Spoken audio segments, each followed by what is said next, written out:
Que bom termos mais uma vez a oportunidade de meditarmos na palavra do Senhor. E eu gostaria nesse instante de convidá-lo a abrir comigo a palavra do Senhor lá nos Salmos de número 1 e 2. Esses salmos nos ensinam valores que este mundo jamais pode nos oferecer. E o que é importante nesse salmo é perceber que Deus, por meio da sua palavra, constantemente tem falado ao seu povo. Então vamos abrir a Bíblia no Salmo de número 1 e Salmo de número 2. E eu queria então que você juntamente abrisse então a sua Bíblia para a gente ter uma breve meditação na palavra do Senhor. Nós vamos ler não todos os salmos, mas apenas os versículos de 1 a 3 do Salmo 1 e os versículos de 8 a 12 do Salmo 2. Diz assim: Bem-aventurado o homem que não anda no conselho dos ímpios, não se detém no caminho dos pecadores, nem se assenta na roda dos escarnecedores.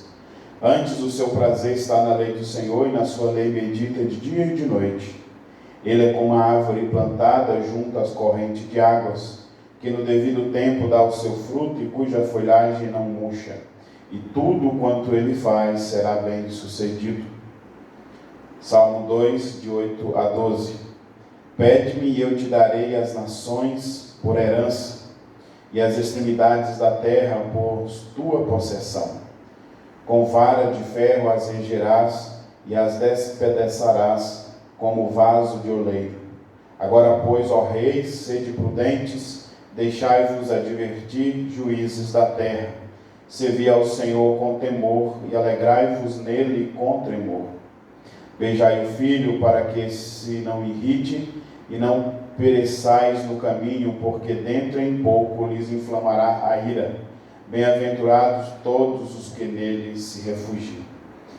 Senhor Jesus, nesse momento pedimos que Tu nos oriente, que Tu nos capacites, Senhor, no entendimento da Tua palavra, e que todos nós, Pai, possamos ser beneficiados com a orientação do Senhor. Que aqueles que nos ouvem nesse instante sejam consolados, sejam orientados e reconduzidos a olhar para o Senhor como autor e consumador da nossa fé. Que esses dias difíceis, nós não percamos a esperança no Senhor, mas tenhamos a nossa vida norteada, orientada e conduzida pela Tua palavra. Que as angústias e as aflições jamais sejam maiores do que o nosso Deus. Abre, Senhor, o nosso entendimento, em nome de Jesus. Amém. Os nossos dias são tempos difíceis, nós sabemos disso e temos vivido na pele o quanto tem sido muito tenso viver nesses dias. Mas a verdade é que o mundo cheio além de pavor, de angústia, nós vivemos em um momento onde o engano tem sido divulgado a todos os lugares. Não é à toa que a expressão em inglês fake news tem sido tão divulgada. As pessoas olham para as falsas notícias e às vezes são até enganadas, como se essas falsas notícias fossem as notícias verdadeiras. Mas nós, ao olharmos então para o contexto que vivemos diante das falsas notícias, o nosso coração muitas vezes tem sido também enganado. O nosso coração tem se encontrado cheio de aflições e às vezes, ao sermos orientados por uma falsa notícia, nosso coração muitas vezes fica temeroso, porque mesmo quando surge a verdade, a gente acaba duvidando. Por isso, esse mundo cheio de notícias ruins, além de notícias falsas, são notícias ruins, cheias de, muitas vezes, de ódio, de mentira, e que nos traz desilusões, em vez de nos enchermos de esperança, nos sentimos cada vez mais desesperados. Esse é o contexto. Se não bastasse, a gente olha até para a própria internet e percebe ali também notícias, como por exemplo, no meio dito como gospel. No meio evangélico, infelizmente, aparecem as falsas notícias. Recentemente foi divulgado na internet uma falsa profecia de um homem que diz que no próximo dia 31 haverá muitas mortes, aumentará ainda mais o pavor, e que, dizendo ele que o anjo da morte sairá e irá destruir vidas. De fato, nós estamos passando dias onde a vida tem se tornado ainda mais frágil.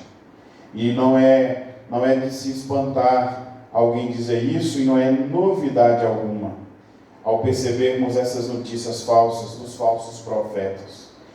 Se ele tivesse profetizado isso o ano passado, no início do ano, ainda assim haveríamos de ouvir com muita apreensão e dúvidas, não dúvidas, mas suspeitas por conta da falsidade dessa profecia, porque a palavra de Deus já nos diz que nos últimos tempos passaríamos por momentos difíceis, iríamos sofrer. Então, eu convido vocês, neste momento, olharmos para a palavra de Deus e encontrar na palavra de Deus firmeza, orientação, direção para nossas vidas e para nossas mentes cheias de aflição.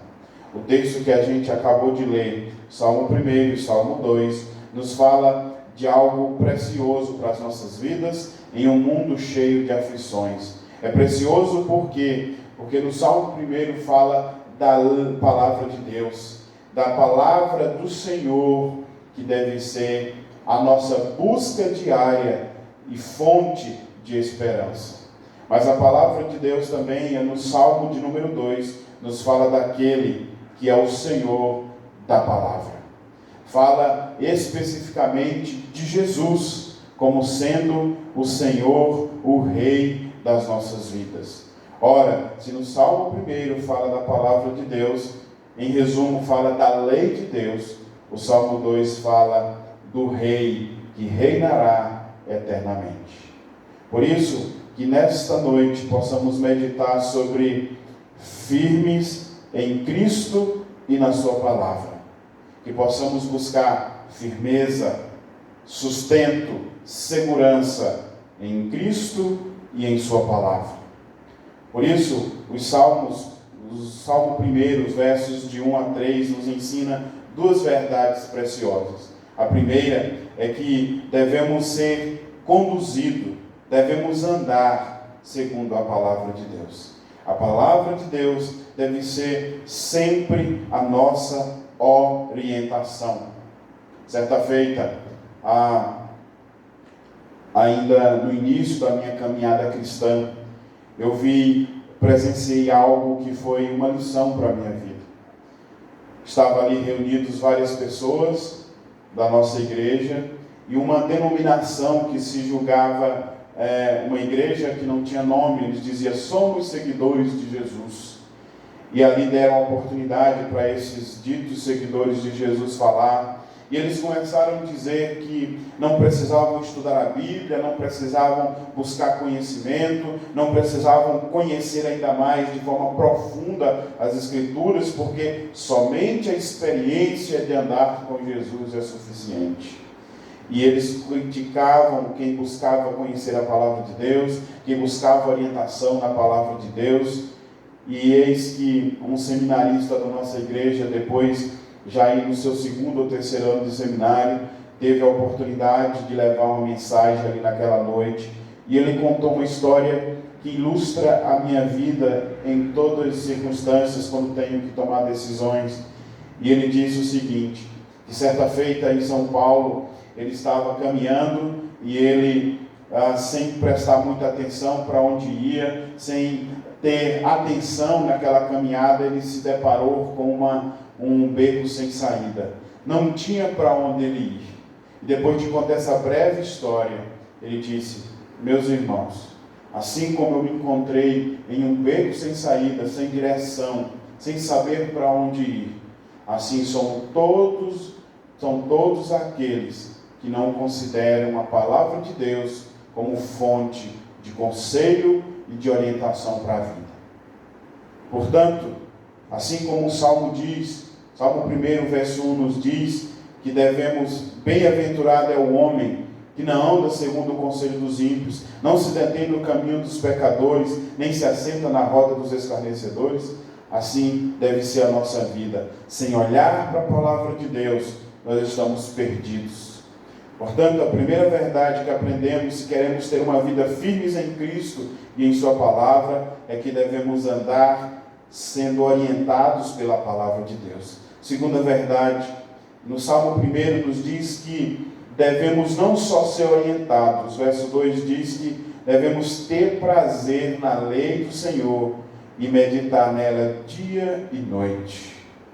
Portanto, a pergunta que nós devemos fazer nesses dias caóticos, difíceis: temos tido prazer em sentar, em ler a Bíblia e buscar orientação para as nossas vidas? Sem as orientações de Deus, nesses dias difíceis, tudo se torna ainda mais difícil, tudo se torna ainda mais complexo. Que Deus possa nos orientar, que possamos resgatar se tivermos perdidos. Se tivermos perdido, devemos resgatar esse desejo de ter prazer em meditar na palavra de Deus. Não só ser orientado, mas ter o prazer de meditar nela dia e noite, constantemente. Mas a terceira verdade que a gente aprende agora no Salmo 2, verso 8 e 9, é que Cristo está no controle do universo. Não só está, mas como estará eternamente no controle de tudo e de todos. Veja o que diz o verso 9: com vara de ferro as regerás e a despedaçarás como um vaso de oleiro. O Salmo 2, ele fala de forma bem rápida, ele fala de como os homens se levantam contra Deus, como o mundo conspira contra Deus, como os poderosos se levantam contra Deus, e parece que eles até prevalecem. Mas esse salmo é um salmo também que aponta para o futuro, quando Jesus retornará pela segunda vez, e nos levará, ou viveremos, na verdade, eternamente com Ele, no novo céus, na nova terra. Portanto, lá Jesus vai nos guiar eternamente, mas Ele já está também no controle do universo. Se você tem vivido dias difíceis de aflições, lembre-se, Jesus está no controle do universo. Deus, Ele está controlando tudo e a todos. O Salmo 46 fala que, no versículo 1 do Salmo 46, que Deus é o nosso refúgio e fortaleza bem presente na tribulação. Ora, se Deus está no controle do universo, por que tememos? Por que nos afligimos? Se a pandemia está batendo a porta, se as coisas estão difíceis no lar e em toda e qualquer área da nossa vida, lembre-se, Jesus está no controle de tudo e de todos. Mas a quarta e última verdade é que Cristo não só está no controle, como diz o Salmo 8, os versículos 8 e 9, mas o Salmo 2 também nos diz que Cristo, Ele reinará sobre tudo e sobre todos. Veja o que diz o verso 10: agora, pois, ó reis, sede prudentes, deixai-vos advertir, juízes da terra. Servi ao Senhor com temor, alegrai-vos nele com tremor. Veja que a ideia aqui do Salmo é que se os homens aparentemente vencem e se levantam contra Deus, haverá um dia onde Jesus virá, retornará, e todos aqueles que ressurgem contra Cristo haverão de se humilhar, haverão de se prostrar ante a face do leão da tribo de Judá, aquele que tem poder sobre tudo e sobre todos, aquele que nunca foi limitado em poder, mas é aquele que enviou homens e mulheres, profetas e apóstolos, para pregar o Evangelho, para testemunhar às nações que Jesus vive e reina, que Jesus deve ser esperança, que Jesus deve ser buscado por nós, que Jesus deve ser engrandecido. Meus irmãos, que a nossa esperança esteja em buscar a Cristo e se render a Cristo Jesus como nosso único e suficiente Salvador, porque cedo ou mais tarde Jesus retornará E a pergunta é: como se encontra o nosso coração? Estamos preparados ou não? Porque até aqueles que rejeitam hoje e que aparentemente são mais poderosos do que Cristo, haverão de se prostrar, como diz o verso 11: servi ao Senhor com temor e alegrai-vos nele com tremor. Hoje nós já nos alegramos em Cristo, mas muito rejeitam, e no grande dia haverão de se prostrar. Porque o versículo 2 diz uma expressão hebraica da seguinte forma: beijai o filho para que se não se irrite e não pereçais no caminho, porque dentro em pouco se lhes inflamará a ira. Esse versículo quer dizer que Jesus, o filho aqui é Jesus, e a expressão beijar o filho é humilhe-se perante o filho. Na antiguidade, para que alguém se reverenciasse perante um rei, para que alguém se humilhasse perante um rei, ele tinha que beijar o rei como prova de humilhação, de quebrantamento e de rendição. O que o salmista está dizendo: vocês que blasfemam e que se ressurgem, que se exaltam perante a Cristo, devem se humilhar, porque no dia que ele voltar, vocês podem perecer, ou seja, irão sofrer eternamente. Tanto o Salmo 1 como o Salmo 2 diz que o injusto ou o ímpio, no caso, não prevalecerá sobre a congregação do justo. Ou seja, ninguém vai ser superior a Cristo e nem a sua igreja, se não se humilhar, não se arrepender dos seus pecados e dizer: Jesus, eu te aceito como meu único e suficiente Salvador. A esperança para qualquer homem e mulher. Teve esperança e tem esperança para mim, tem esperança para você, tem esperança para todo aquele que compreender o Evangelho, porque Cristo Jesus voltará no tempo de Deus, que já está preparado para levar os seus, para viver eternamente com os seus. E é por isso que o Salmo começa, o Salmo 1 dizendo: bem-aventurado o homem, e o Salmo 2 termina dizendo: bem-aventurados todos que nele se refugiam. Como anda a sua vida? Você tem se refugiado em Cristo? O chamado do Senhor para a sua vida é: refugie em Cristo Jesus, renda-se a Cristo Jesus, porque assim como Cristo veio um dia dar salvação ao perdido, Ele retornará segunda vez para levar aqueles que se consideram perdidos e que dependem de Cristo, e viveremos eternamente com Ele.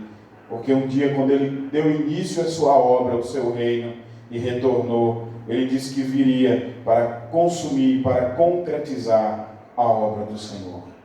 Jesus é a maior esperança em épocas de pandemia. Não são as falsas profecias, não são os fake news, não são as notícias ruins, nem mesmo as notícias boas no noticiário da manhã, da tarde ou da noite, mas a nossa esperança chama-se Jesus Cristo. E precisamos estar firmes em Cristo e na sua palavra em dias difíceis. Aplicação: o que fazer diante de tudo isso? Primeiro, desenvolva o hábito, se você ainda não tem, de ler e de estudar a Bíblia. Leia, mas também estude. Aproveite tempo lendo e meditando e estudando a palavra de Deus. Isso vai trazer esperança, vai trazer alento, coragem para você, para a sua vida e para todos que estiver ao seu lado.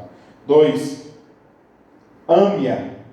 Ame essa palavra, pois ela é o conselho de Deus para a sua vida. Não só estude, não só leia, mas reverencie o conteúdo da Bíblia, porque ela é o conselho de Deus para a sua vida e para a minha vida. 3, tranquilize-se diante desses dias difíceis, porque Cristo está no controle. Se o seu coração estiver aflito, se você está sem esperança, tranquilize-se, porque Cristo está no controle do mundo. Nada e nem ninguém tirará Cristo do controle do universo. E 4, alegre-se, pois Cristo, além de estar no controle do universo,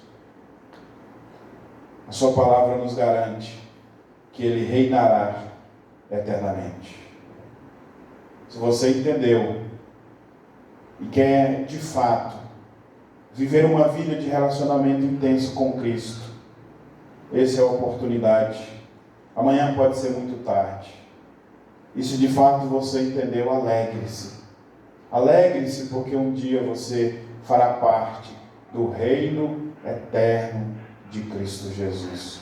Vamos orar? Senhor Jesus, traz esperança aos nossos corações.